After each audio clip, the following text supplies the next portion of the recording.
सांगतो माझा एक फार खासगी अनुभव.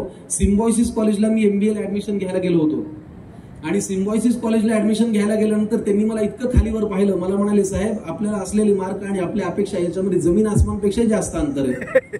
मी म्हटलं मग आता करायचं काय? मग त्यांनी म्हणाले आम्ही ऍडमिशन देऊ शकत नाही तुम्हाला.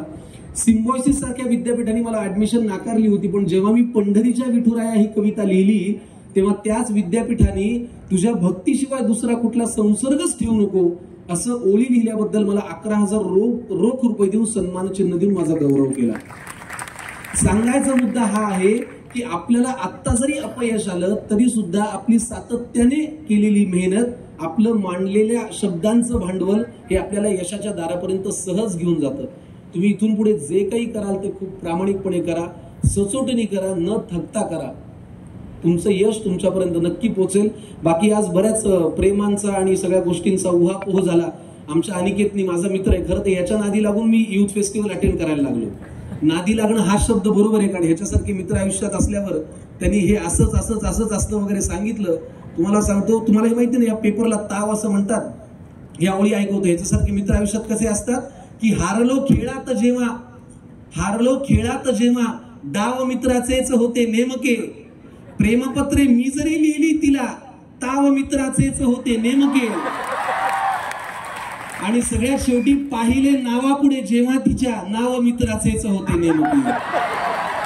त्याच्यामुळे हे असे भंगरी सोबत घेऊन फिरणंच आपल्याला कधीतरी प्रमुख पाहुणा करतं. नाही, मी फार जेन्युइनली सांगतोय, मला आयुष्यात पहिल्यांदा मुंबई कुणी दाखवली ती माझ्या या मित्रांनी दाखवली. मला मुंबईला जाण्यासाठी मला ऑडिशन द्यायला जायचं होतं. फिल्म सिटीमध्ये एका सिनेमामध्ये माझं कास्टिंग झालं. त्यांनी मला, आता काही सांगायची म्हणजे हरकत नाही, बरीच वर्ष झाली, 10,000 रुपये मागितले आणि मला म्हणाले की तुम्हाला रोल देऊ. तुम्ही आजही बघा, कधी झी टॉकीज वर जर चित्रपट लागला, त्याच्या चित्रपटाचं नाव आहे तुक्या तुकवला नाग्या नाचवला, असा एक सिनेमा आहे.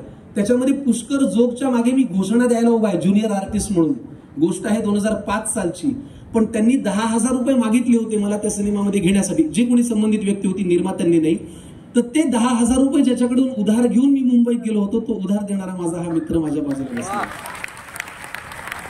मी का म्हणालो की हे 4 दिवस फार महत्वाचे आहेत, कारण इथे जोडलेली नाती तुम्हाला पुढे आयुष्यात फार महत्वाचं बळ देणार आहेत. इथे जोडलेली मैत्री, या कलाकृतींमुळे होणारे मित्र मैत्रिणी तुम्हाला आयुष्यात बळ देतील. आपला एखादा मित्र आपल्याला अशी आग देऊन जातो, ती आग आपल्याला पुढे सातत्याने तो दिवा तेवत ठेवायला फार मदत करते, आणि ती आग माझ्या पोटामध्ये या मित्रांनी लावली आहे. आणि म्हणून आज आम्ही दोघं जण एकत्र प्रमुख पाहुणे आहोत, याचा मला फार आनंद झालाय. अशा मित्रांची, अशा मैत्रिणींची संग्रह करा, त्यांना पाठीशी ठेवा. तुम्ही नाही ठेवलं तरी, किती हाकले तरी ते सोबत जातच नाही. त्याच्यामुळे तो काही विषय नाही, ते राहतातच आपल्या बरोबर. पण त्यांच्यामुळे आपली प्रगती होते. 5-10 वेळेला नाक खाली घालायला लागतं, ही होतं, पण हरकत नाही, ते दुर्लक्ष करायचं. याच्यामुळे मला किती वेळेला प्रसंग आलाय, पण ठीक आहे, अनेक गोष्टी पोटात घालून आपण पुढे जातो, हो की नाही अनिकेत? याच्या आणि माझ्या मैत्रीवरती मी मागे एक कविता लिहिली होती बरं का. कुलगुरू सरांची परवानगी असेल तर सादर करतो. सर, काय आहे, तुम्ही कॉलेजमध्ये गेला असाल, असा प्रसंग आपल्या प्रत्येकाच्या आयुष्यात येतो. आपण कॉलेजमध्ये जातो आणि आपल्याला नवीन नवीन गेल्यानंतर कोणीतरी आवडायला लागते, असं होतं ना सर आयुष्यात?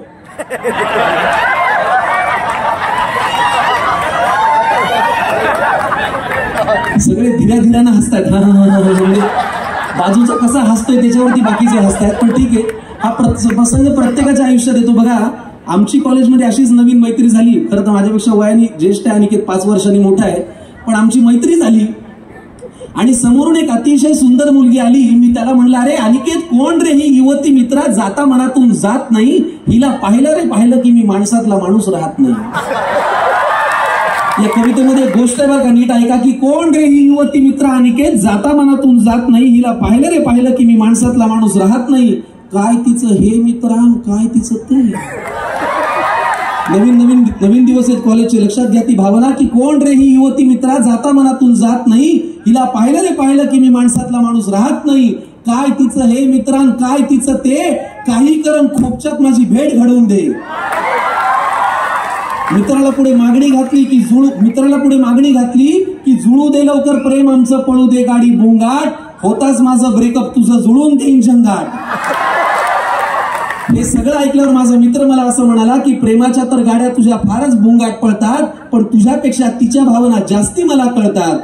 लग्न तिचं झालंय मित्रा, तिला नवरा धीरण जाऊ आहे, जिला खोपच्यात तुला भेटायचंय त्या पोरीचा मी भाऊ आहे. शेवटी माझ्यासारखा मित्र बॅकफुटला येतो आणि तो म्हणतो, थोड्या थोडक्यासाठी मित्रा नको मॅटर घडवू, थोड्या थोडक्यासाठी मित्रा नको मॅटर घडवू, खोपच्यात भेटतो तुला मी पण इथं नको पडवू. आधीच ताप होता मला मी रात्रभर कणत होतो, अनिकेत आधीच ताप होता मला मी रात्रभर कणत होतो, आणि ती नाही रे तिच्या मी बाजूची पोरगी म्हणत होतो. तर अशी आमची ही मैत्री आहे. पण आज या मैत्रिणी मला खूप दिलं आणि आज माझ्या विद्यापीठाने मला प्रमुख पाहुणं केलं, त्याचा मला फार आनंद आहे. बघा, तुम्हाला जर आयुष्यात पुढे जायचं असेल तर आजचा काळ असा आहे की कुठल्याही, पूर्वी असं म्हणायचे की 4 डगरींवरती पाऊल ठेवू नको, फसगत होईल. माझं वेगळं म्हणणं आहे, 4 नाही 40 डगऱ्यांवरती पायदान आहेच, तुम्ही पाय ठेवा. काही येत नाही असं म्हणायला जाऊ नका. मी मुंबईमध्ये काम करताना मला कोणी विचारलं तुम्ही निवेदन कराल का? हो मी निवेदन करेन. मी कविता लिहाल का? हो मी कविता करेन. अभिनय करता का? अभिनय करेन. गाणं म्हणता का? गाणं करेन. दिग्दर्शन? हो सगळं करेन. कला क्षेत्राच्या या उघडलेल्या दुकानामध्ये माझ्याकडे वस्तू नाही अशी कुठली वस्तू तुमच्याकडे नाही असं म्हणू नका. तुमच्यातल्या सगळ्या वस्तूंचा वापर करा. बघा, आपली माती, पु ल देशपांडेंचं फार सुंदर वाक्य आहे की आमच्या मराठवाड्यातल्या जमिनीला पाण्याने ओलं जरी नसलं केलं तरी तो सगळा ओलावा आमच्या मनामध्ये उतरलेला आहे. तर हा मनातला ओलावा घेऊन तुम्ही काम करा. तुम्ही मुंबई गाठा, तुम्ही पुणे गाठा, तुम्ही बेंगलोर गाठा, तुम्ही नागपूर गाठा, तुम्ही कुठेही जा, जगाच्या पाठीवर मराठवाड्यातली पोरं नाव उमटवतात हा माझा विश्वास आहे आणि तो विश्वास माझा तुमच्यावरती आहे. आज ज्यांना बक्षीस मिळेल त्यांचं खूप मनापासून अभिनंदन. खूप छान काम करा. कधी मुंबईत आला तर तुमचा मोठा भाऊ, तुमचा लाडका मित्र तिथे आहे हे तुम्ही लक्षात ठेवा आणि नक्की मला फोन करा. नंबर काय आता सांगत नाही पण आपण भेटूया. आणि आता मगाशी अभिजात मराठी भाषेचा विषय निघाला तर आपल्या महाराष्ट्रामध्ये प्रेमाची परंपरा आहे आणि या मराठी भाषेच्या प्रेमापोटीच आपण सगळे जोडले गेलेलो आहोत. मराठी भाषेच्या प्रेमाची परंपरा सांगणारी एक कविता तुम्हाला ऐकवतो आणि हा अभिनेता आज तुमची इथून रजा घेतो. बघा, प्रेमाला साधं सोपं घेऊ नका. प्रेमाची परंपरा महाराष्ट्रात फार मोठी आहे. तुमच्या कशा ना कशावरती तरी, निश्चयावरती, ध्येयावरती, राजकारणावरती, कलेवरती, कशाहीवरती प्रेम करा. पण प्रेम करा, हे प्रेम करणं तुम्हाला मोठं करेल.